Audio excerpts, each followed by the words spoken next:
welcome back again.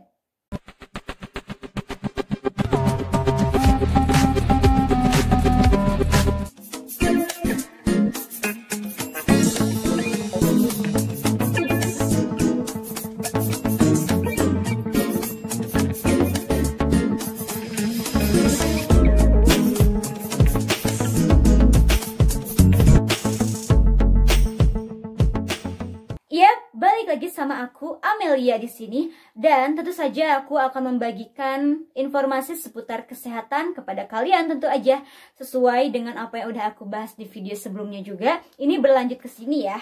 Jadi langsung aja kita mulai pembahasannya ataupun informasinya. Oke nih, pasti hampir semua orang udah nggak asing lagi dengan kata angin duduk. Bahkan sampai kayak tahu nih, oh si itu mah terkena penyakit angin duduk gitu. Kayaknya udah nggak asing banget ya dengan kata itu. Iya sih emang, kata angin duduk itu lebih populer di sekitaran kita-kita kebanding dengan kata angina. Padahal sebenarnya kedua kata itu menjurus pada hal yang sama loh.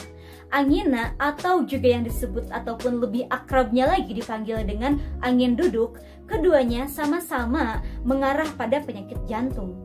Angina atau angin duduk, di sini mungkin aku akan bilangnya angin duduk aja ya, akan sebutnya angin duduk aja. Nah, itu tuh bukanlah merupakan suatu kondisi di mana seseorang terkena masuk angin, bukan. Karena banyak banget ya yang aku dengar itu berseliweran di masyarakat gitu ya. Kalau misalnya angin duduk itu adalah penyakit masuk angin, di mana seseorang itu sering keluar malam, sering kerja malam gitu kan, yang menyebabkan banyak angin masuk ke tubuhnya dan terkenalah penyakit angin duduk. Tapi sebenarnya tidaklah demikian. Lalu apa sih penyebab dari bisa terkenanya angin duduk?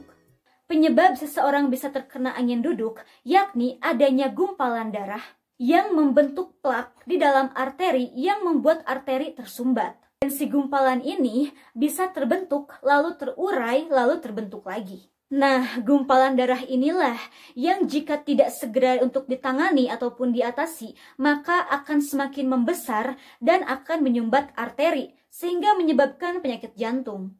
Dan inilah faktor-faktor yang memicu angin duduk serta resikonya. Orang yang beresiko tinggi terkena penyakit arteri koroner biasanya memiliki resiko yang sama untuk mengalami angin duduk. Ada pula faktor yang meningkatkan seseorang untuk terkena angin duduk, yakni usia dan jenis kelamin, di mana resiko untuk mengalami angin duduk akan semakin meningkat seiring dengan berjalannya usia. Pria dengan usia di atas 45 tahun dan wanita di atas 55 tahun akan lebih beresiko terkena angin duduk kebanding dengan usia-usia muda. Dan tidak terkecuali ya, begitupun dengan wanita yang sudah mengalami masa menopause, yaitu masa di mana seorang wanita sudah tidak mengalami menstruasi lagi ataupun datang bulan. Adanya juga riwayat keluarga yang sudah terserang angin duduk. Karena kemungkinannya untuk bisa terkena penyakit yang sama itu akan jauh lebih besar kebanding dengan orang-orang yang tidak memiliki, keluarganya itu tidak memiliki riwayat penyakit angina. Lalu juga pola makan di sini juga memang harus kita waspadai karena memang sangat berpengaruh juga. Pola makan yang tidak benar ataupun tidak baik dapat menyebabkan kadar kolesterol menjadi tinggi, yang menjadi penyebab utama dari endapan yang menyumbat pembuluh darah, yang bertugas membawa darah menuju ke jantung. Kolesterol yang meningkatkan angin duduk yaitu kolesterol LDL atau jahat, dan trigliserida darah. Malas berolahraga ataupun malas beraktivitasnya akan menyebabkan kadar kolesterol.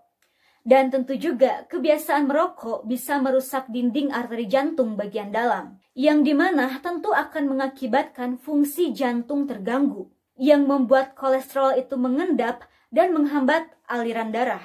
Selanjutnya juga diabetes dapat meningkatkan penyakit arteri koroner. Lalu tekanan darah yang tinggi, karena seiring dengan berjalannya waktu, tekanan darah yang tinggi bisa merusak arteri dengan mempercepat terjadinya pengerasan pembuluh darah.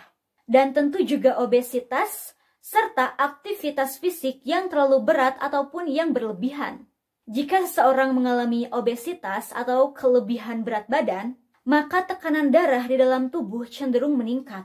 Yang tentu saja di mana jantung harus bekerja lebih ekstra untuk memasok darah ke seluruh tubuh.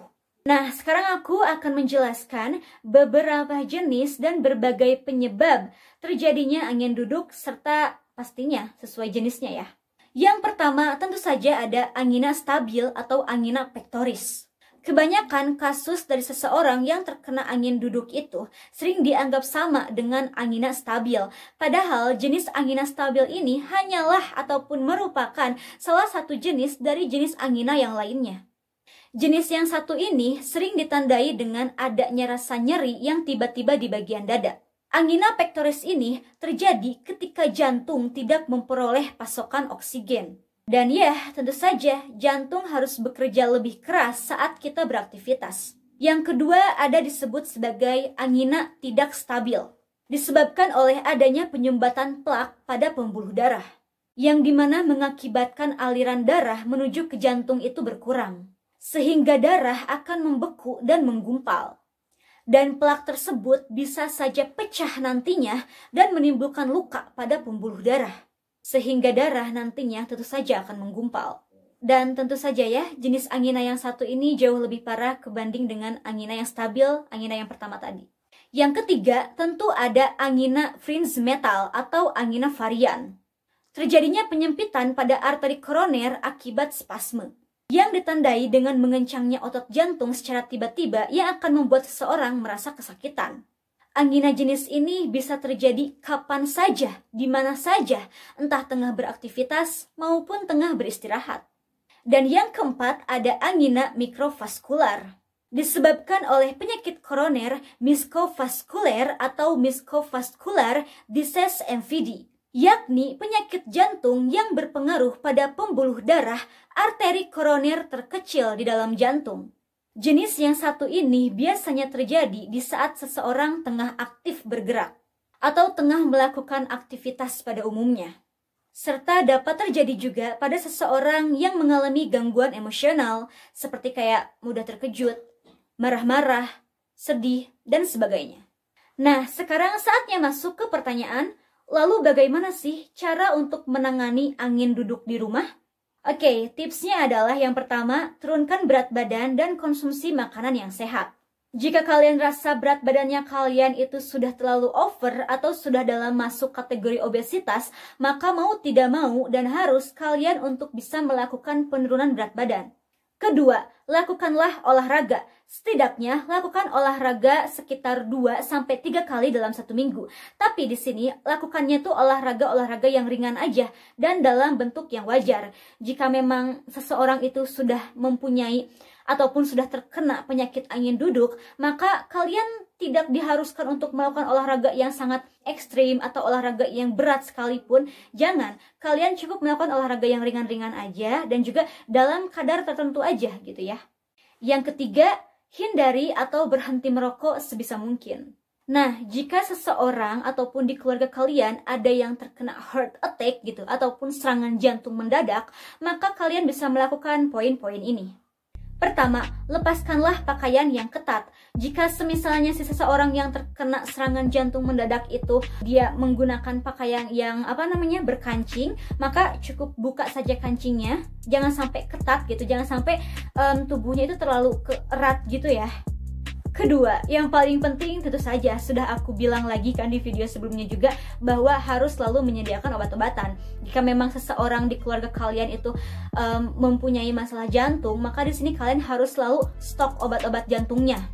Ketiga, selipkan obat tersebut di lidahnya. Di sini lebih bagus obat yang sudah direkomendasikan ya khusus jantung dari dokter, atau jika tidak ada maka bisa juga dengan obat penghilang rasa sakit. Nah, obat penghilang rasa sakitnya ini contohnya bisa kalian gunakan aspirin gitu ya. Dan berikan oksigen kepada seseorang yang terkena serangan jantung ini, serta berikan obat kapsul nitroglycerin. Lalu segerakanlah bawa ke rumah sakit, yang terlebih khususnya itu bawa langsung ke ruang IGD ya. Jadi jika seseorang keluarga kalian ada yang terkena serangan jantung mendadak, di sana kalian selagi nunggu kalian nelpon ambulannya datang, atau mungkin selagi kalian prepare menyiapkan mobil ini itu kendaraan yang bisa kalian gunakan untuk dibawa ke rumah sakit, lakukan langkah-langkah yang tadi aku berikan gitu. itu hanya langkah-langkah awal saja biasanya.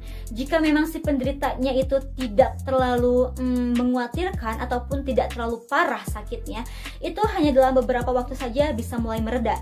Tetapi jika memang penyakitnya itu sudah lebih parah ataupun emang sudah naik ke tahap selanjutnya dan memang tidak bisa untuk diobati dengan cara-cara simpel seperti itu, ya mau tidak mau kalian harus benar-benar bergegas langsung menuju ke rumah sakit ya. Ingat ya, untuk masalah jantung ini, kalian jangan sampai salah penanganan. Nah, apa yang dimaksud dengan angin duduk ataupun angina, itu semua mengarah ataupun menuju ke penyakit jantung ujung-ujungnya. Stay healthy buat kalian semua, jaga terus benar-benar kesehatan kalian, and semoga video dari aku kali ini bermanfaat bagi kalian ya. Dan aku mau mengucapkan thanks for watching untuk kalian yang udah tonton dari awal sampai akhir, dan jangan lupa untuk tekan tombol subscribe yang ada di bawah serta tekan tombol loncengnya juga. Oke, kalau gitu see you next time. Bye bye.